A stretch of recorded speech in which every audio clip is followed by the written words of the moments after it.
Hello, good afternoon, and welcome to Breaking Fast with me, Archbishop Jerome of Selsey, on this, the Saturday after Ash Wednesday. The whole point of this program really, as I suppose, is a little bit like a sort of podcast, I suppose. It's not really a formal thing. It's just really sort of informal, chit-chatty, and really just an opportunity to catch up or check on each other, I suppose we could say. But the whole idea being that in our Lenten discipline, words of encouragement, knowing that other people are experiencing what we're experiencing, etc., can be useful, can be supportive, and indeed can encourage us to stay the course, to stay on track with our Lenten discipline.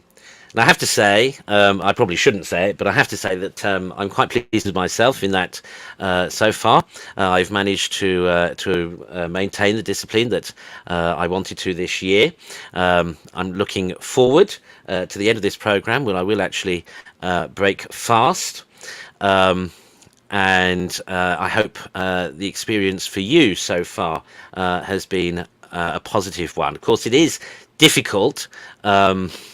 We ought really, I don't know why I haven't thought of this before, but we ought really during Gessimer season to begin to prepare ourselves for our Lenten discipline, not just in the sense of preparing ourselves mentally and what we're going to give up and what we're going to address and what we're going to take up and all that kind of thing, but also actually we ought to perhaps prepare ourselves physically for fasting, perhaps by beginning to reduce our intake during Gessimer, because otherwise it can be, I forget how much of a shock it is every year to begin, for example, on Ash Wednesday with a black fast, and then to observe the traditional way of fasting and only having one meal a day, etc. It can be a bit of a shock to the system, and that needs sort of taking some adjustment to. So I think note to myself for next year is to remember and to remind others from Septuagesima Sunday that we might begin to prepare ourselves for our fasting and abstinence by reducing our intake a little, so that when Lent comes, it doesn't come as quite a shock. Now, speaking of fasting, I've been reading after the midday Angelus the teaching of Bishop Richard Challoner. He was a Roman Catholic bishop in England during the 18th century. In fact, he for many years was a professor and vice rector of the Douai Seminary, the English seminary at Douai in Flanders, which was essentially where the Catholic clergy retreated to from England, well, essentially England and Wales and Scotland during the after the Protestant Reformation. So it was the English college at both Douai and the Venerable in Rome, where English Catholic men would go to train for the priesthood and then come back to England as covert missionaries who would go around abroad the country saying Mass secretly and privately, etc., for those faithful who remain steadfast to the Catholic faith.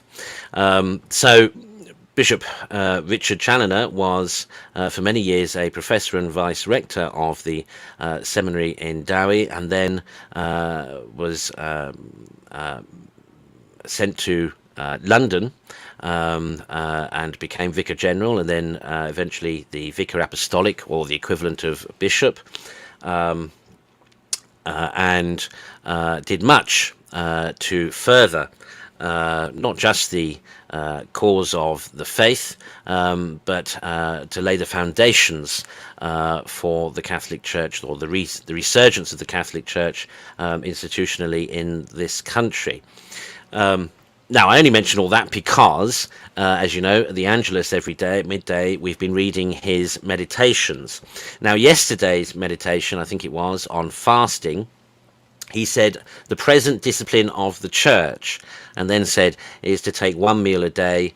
Now it's been commuted to midday, but traditionally it was once in the evening. And it didn't feel right to interrupt the reading, and by the time I got to the end of the reading I forgot to give, as it were, a footnote, which was simply to say that indeed the traditional praxis of the church for fasting is to take one meal a day and in the evening. Then, as I explained the other day, in the medieval period, they took it earlier in the day so that they could work in the fields afterwards, which meant that they could have a lighter snack type meal in the evening for supper. All of that by the by. The point is that the present discipline for old Romans is to remind you that if you're a elderly person, if you're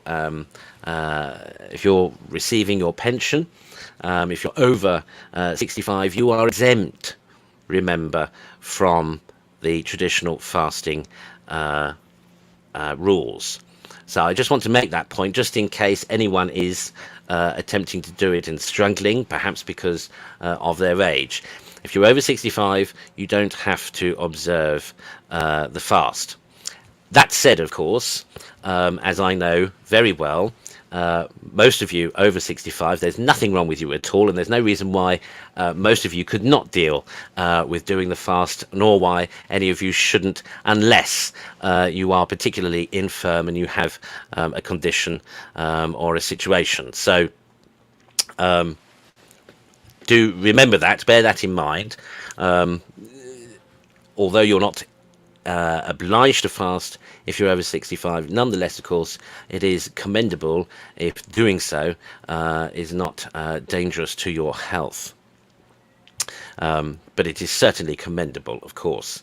And perhaps, as you don't have to observe the strict fasting, you might, just moderate your intake of food. You might deny yourself particular foods. The point is really that you should enter into the spirit of the season, the spirit of the observance, and the spirit of fasting. And remember, of course, that as well as fasting from food, we can also too fast from other things. Interestingly, in the traditional praxis of fasting, alcohol is not included. A lot of people, of course, do give up alcohol for Lent. Traditionally, of course, back in the day, if you gave up alcohol, you wouldn't be able to drink anything, because the last thing anybody drank back in the day was ordinary water, because it wasn't healthy for you. Well, perhaps pure spring and stream water, if you lived in the countryside and in the mountainous regions or the hillsides, that would be fine. But if you were living in a conurbation, if you were living in a built-up area, the last thing you drank was water. Everybody tended to drink beer. A very watered down beer, but a beer nonetheless, or wine. So that's why in the traditional praxis of fasting, actually alcohol is not included as being necessary to fast from. But of course, it is certainly commendable to do so, especially today, as we have access on the whole to plenty of clean drinking water. Anyway, so now, I did say the other day that I would share the videos of the stational churches each day. We didn't have Breaking Fast yesterday, of course, because we had Stations of the Cross instead. Please, if you enjoyed Stations, then let me know. Personally, a note for myself for next week is to... I think we took an hour and a half yesterday for Stations of the Cross, which on reflection is certainly longer than the average that it would take even in a church building, going round the church building. So a mental note to myself about that, so I will try and bring the time down. Part of the reason for why perhaps it took longer yesterday was that I wanted to ensure that you had plenty of time to see and study the stations, the pictures of the stations that were being put up on the screen. But as I say, on reflection, I realise now that even if we were in a church building, we wouldn't spend quite so long looking at the stations. So I'll bear that in mind next week. Anyway, going back to the stational churches. Now, those of you who have a traditional Latin rite missal, as we said the other day, will know that today, under Saturday, well, I'm ahead of myself here because I've been doing the newsletter for tomorrow, and the ordo. But today, Saturday after Ash Wednesday, station at St. Tryphon's in Rome. Now, of course, if you're familiar with Rome, you'll know that there is no church dedicated to St. Tryphon anymore. Indeed, there isn't. And that actually the new stational church is San Agostino. Because the original church dedicated to St. Tryphon fell into ruin, and under Clement VIII, a new building and church was erected to serve the Augustinian convent nearby. So the relics of St. Tryphon, who was a martyr who died for the faith in the East, his relics and everything, and the station were transferred to San Agostino. But traditionally, of course, it was St. Tryphon's. So the church we're going to see today is San Agostino, not St. Tryphon's. But anyway, here is the video.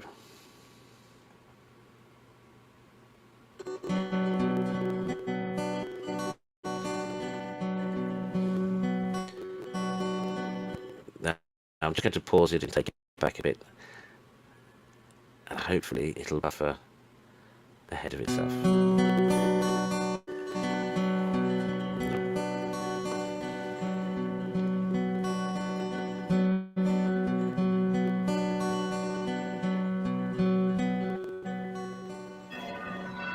Today's station church is the Church of San Agostino. We are about 30 seconds away from Piazza Navona, but we're slightly off the beaten path here, so it doesn't get a ton of visitors, which is unfortunate because it has some great art inside. Yes. Who do they have tonight? They have Caravaggio, Raphael, and Bernini. And there's also a statue known as Our Lady of Childbirth. And this is a statue that the Italians will come and pray before if they're having trouble either getting pregnant or having a difficult pregnancy. And what else is in here? There's a tomb in here. Who is it? Saint Monica. Who is she? Saint Augustine's mother. Right. Another cool little fact about this church, you see the facade here. That's made of marble that they took from the Colosseum. Wow! I didn't actually know that. Cool. Alright, let's go in and have a look. San Agostino features the Caravaggio, the Pilgrim's Madonna, or Our Lady of the Rain. There's also a fresco of Isaiah by Raphael, and a high altar designed by Bernini.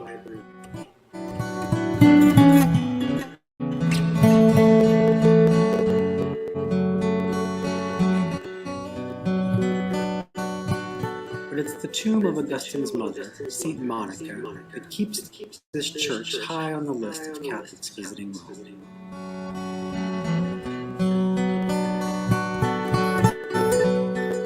On special occasions and feast days, including station days, churches bring out their relics, and San Agostino is no exception.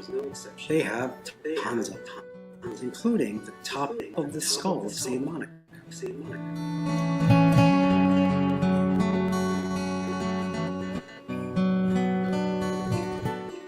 For 200 years, mothers and fathers-to-be have come to this church to ask for Our Lady's intercession when they're having trouble with pregnancies. When all goes well, they bring a special offering.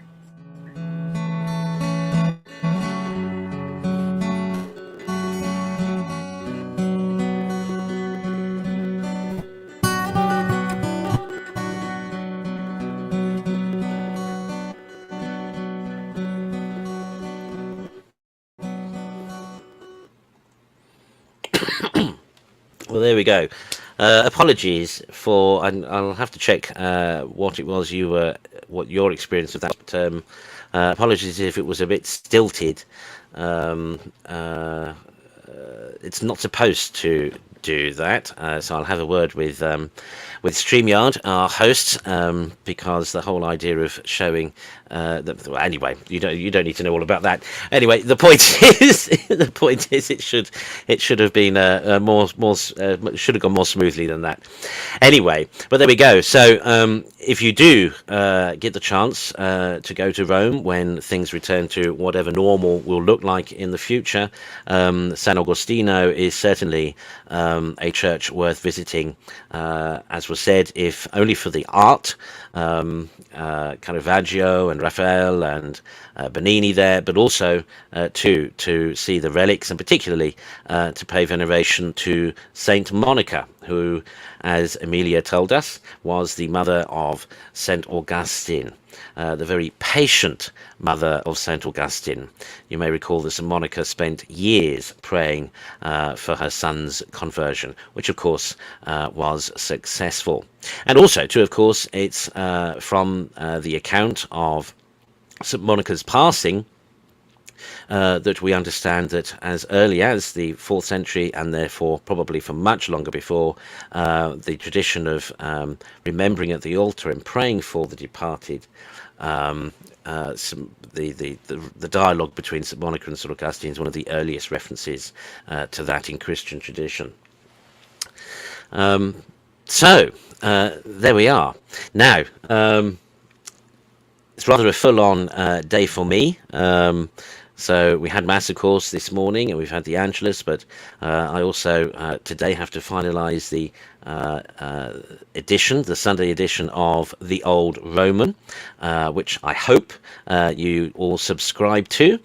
You can go to oldroman.live, oldroman.live, in order to subscribe to the Old Roman, and I certainly commend that to you, if only because it has a wealth of information contained within it. In fact, I'll just see if I can share.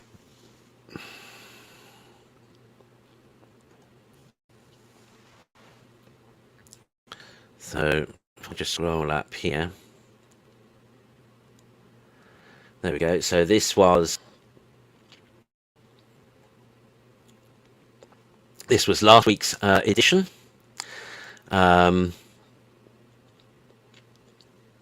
Let me see if I can blow that up a bit. That will be clearer on your screen. Okay, I went a bit too far there.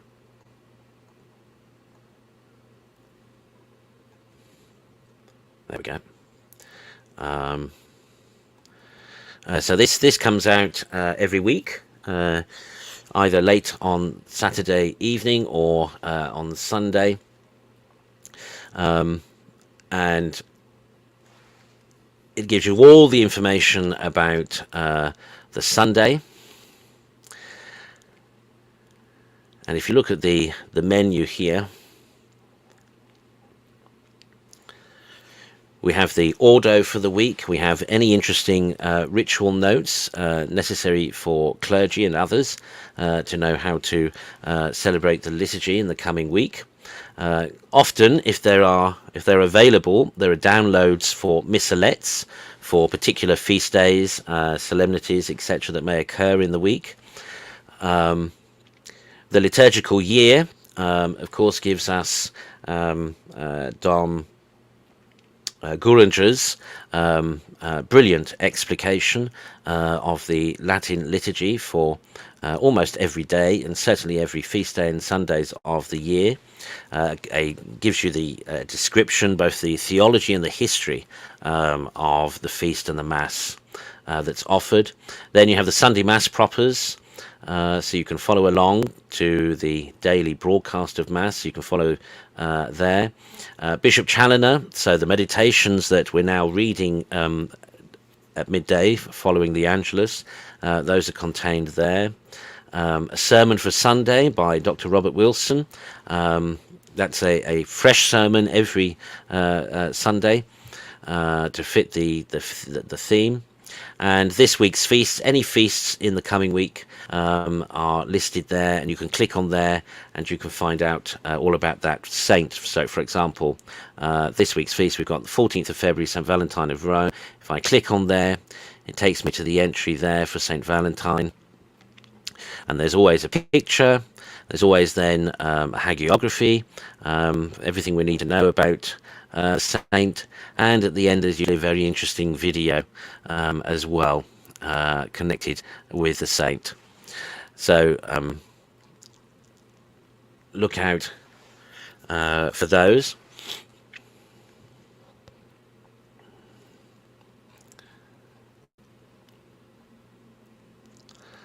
Then there's updated information about coronavirus and how Old Roman chapels and missions are dealing with coronavirus. Then Vox Populi. This is news from around the world, Old Roman missions around the world, with photographs so you can see what Old Romans are up to. Old Roman culture, and here are various articles and videos that explain various elements of Old Roman Catholic tradition in the observance of seasons and feasts, and of theology and doctrine, etc. as well. And then at the very end is of your charity, lists of names of requests for prayer, again from all around the world. There's a Mass directory and a clerical directory for Old Roman clergy and Mass centres as well. So that comes out every week, as I say, on Sunday, and well worth, I would say, subscribing to.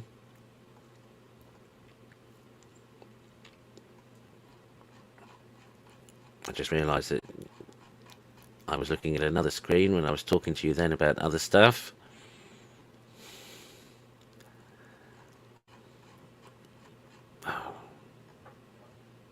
There we go. Anyway, so oldroman.live. Oldroman.live. If you click on that, you can subscribe and get that direct to your email inbox every week.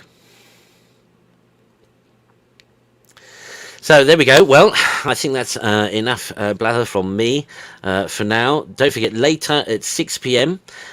We have the Angelus, and then of course the Rosary, followed at 6:45 p.m. by Old Romans Unscripted, our weekly Saturday night current affairs, general chit-chat show of between old Roman clergy, usually between myself and clergy in Chicago in America, but that can vary every week. So tune in for that at 6:45, and then later, of course, at 10 p.m.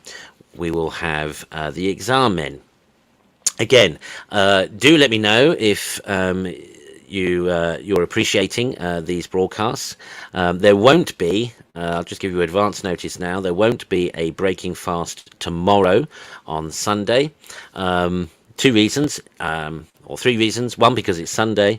2, that means traditionally, of course, there's no fasting. And 3, I need a bit of a break. So...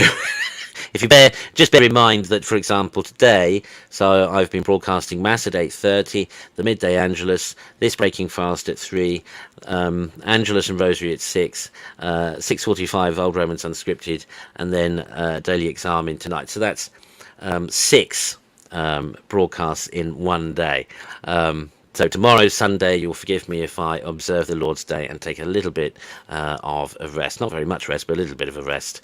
So there won't be a breaking fast tomorrow.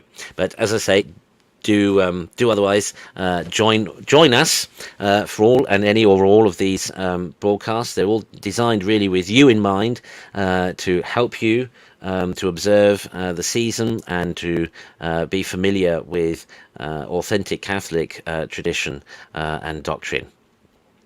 So that's goodbye from me, and from myself as well, I suppose, because there's no one else here to say goodbye from. So until 6 o'clock tonight or otherwise, take care, God bless, and remember, God loves you.